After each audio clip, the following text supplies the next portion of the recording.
amazing. It's been a little while since we've seen each other, and it's kind of funny because why don't you remind the folks who are watching this on Rudy Blair Entertainment Media, rudyblairmedia.com, the last time we spoke?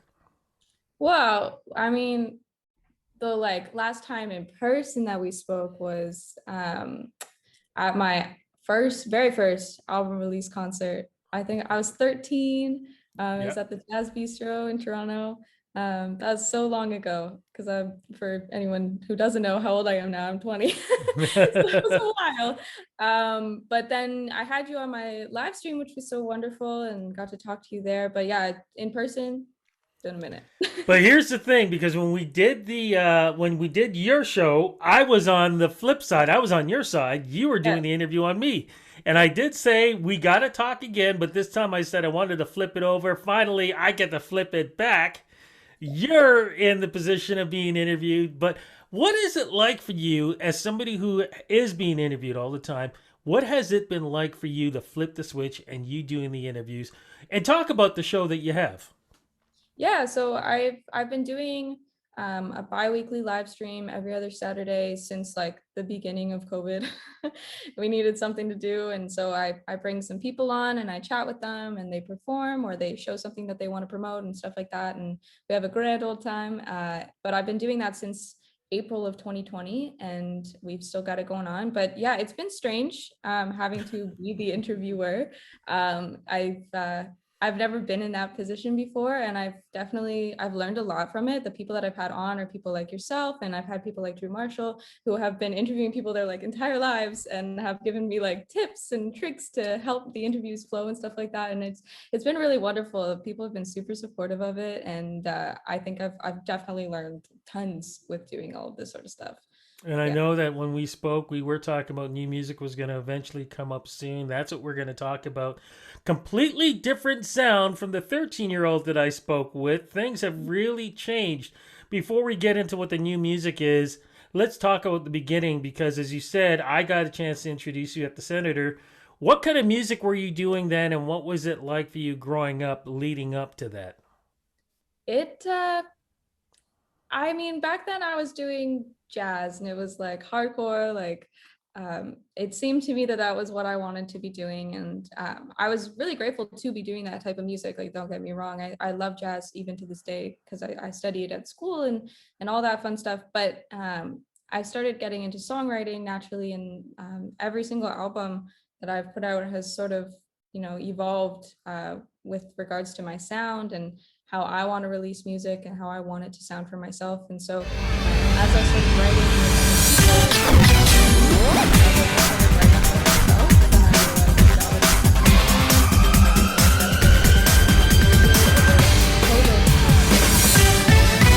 realized that was 4 songs a week for the whole month.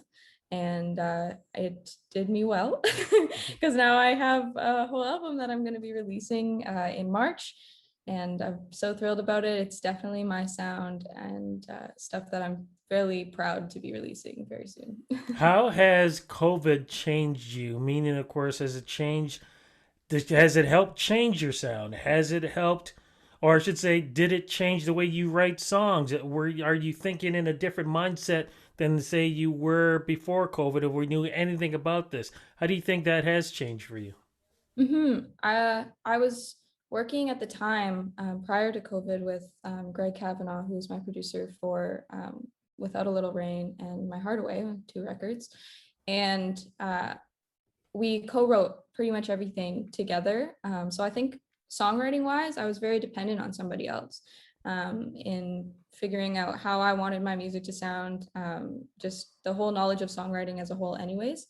And then once COVID hit, I was kind of left to do things on my own a little bit more and kind of reflect on everything that I had put out and everything that I was doing, and realize that like there's nothing going on musically for me right now in life or for anyone. I mean, it was COVID.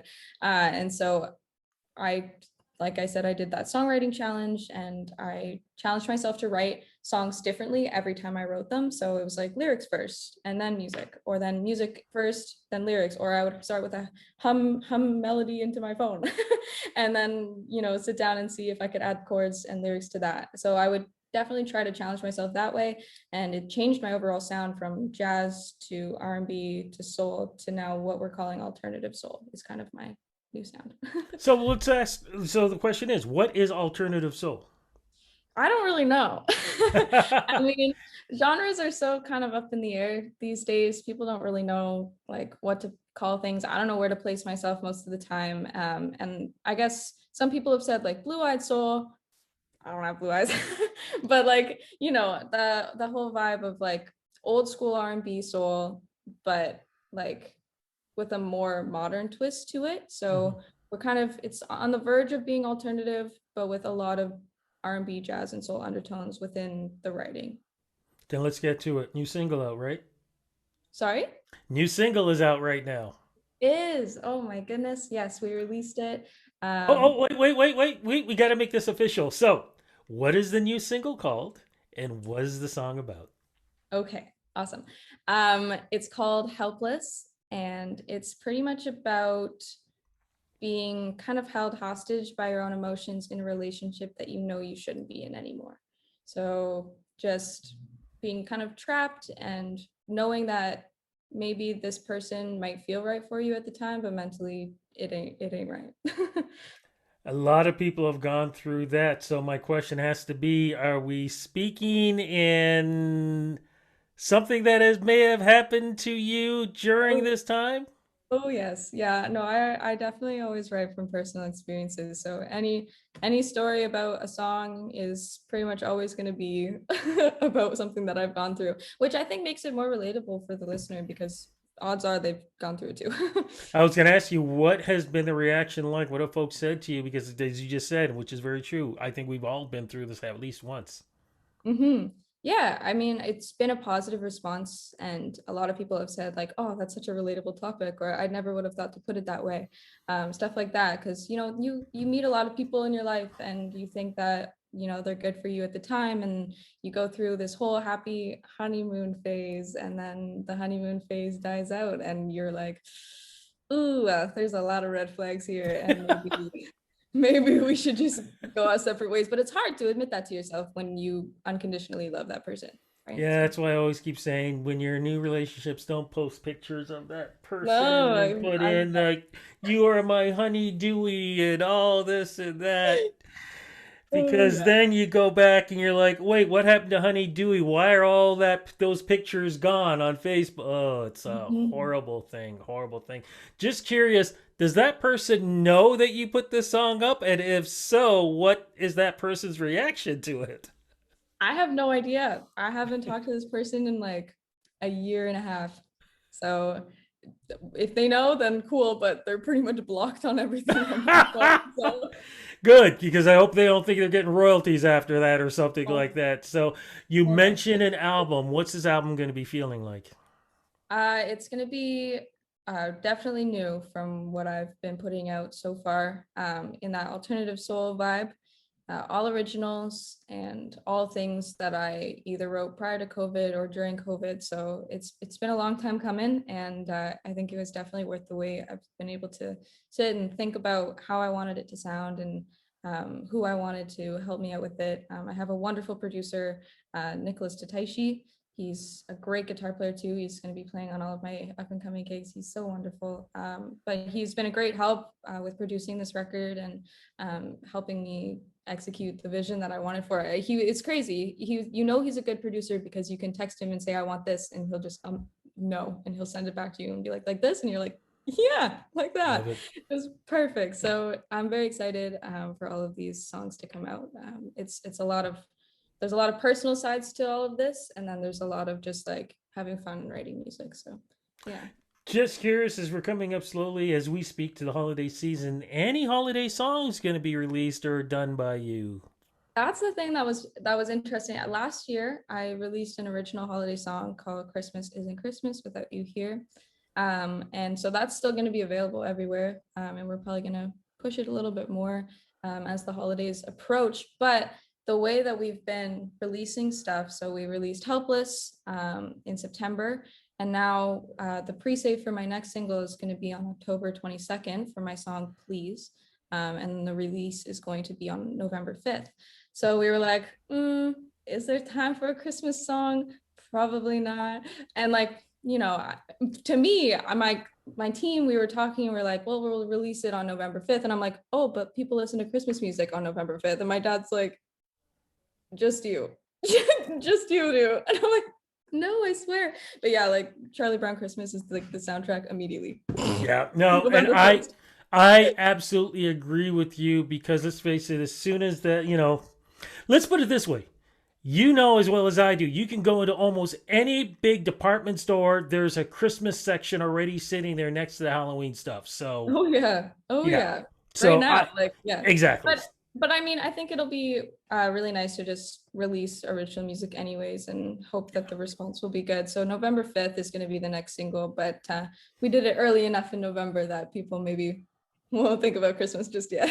Cool. What about performances? Anything virtual or live or Yeah, so I've got the live stream going on a couple more times. I think until the middle of November is when we're gonna take it, and then I've got a whole bunch of live shows booked. Assuming that COVID isn't rude to us this fall, but I've got Oakville Center on October 22nd. I've got nice? Richmond Hill Performing Arts Center on the 29th of October. River Run Center in Guelph on November 12th. Sanderson Center in Brantford on December 16th. So that's kind of the vibes right now. And there's going to be a bunch of stuff up north in the spring. I made sure that I wanted it in the spring, so I'm not driving in the snow. But yeah, so lots of stuff coming up, and all of those dates are on my website, averyraquel.com, and all that sort of stuff. So easy to find. If we could go back in time and go back to the senator, and just before you were going to go on stage, and of course I was going to interview you, and you could walk in to 13-year-old you, what advice do you think you would give yourself? Oh, goodness. That's such an interesting question. Probably just like, this isn't it. Like, there's more happening. Like, yeah, and don't swear by jazz. As much as I love it, um, it's helped me get to where I am, but I would definitely say, like, don't be afraid to branch out, because it's gonna help a lot. And to just keep, just stay true to the music that I enjoy listening to, which is everything that I'm doing now. So yeah. Fantastic. And of course, avoid whoever that person is that you end up. No, don't avoid that person because that person helped you get a good song out. So, no, Yes. just be quick on the blocking. That's all you need to do. Of course, of course. Fantastic. It's always great talking to you. Hey, anytime you want to flip the switch and have me back on your show, please let me know. I'm on my doors always open for you.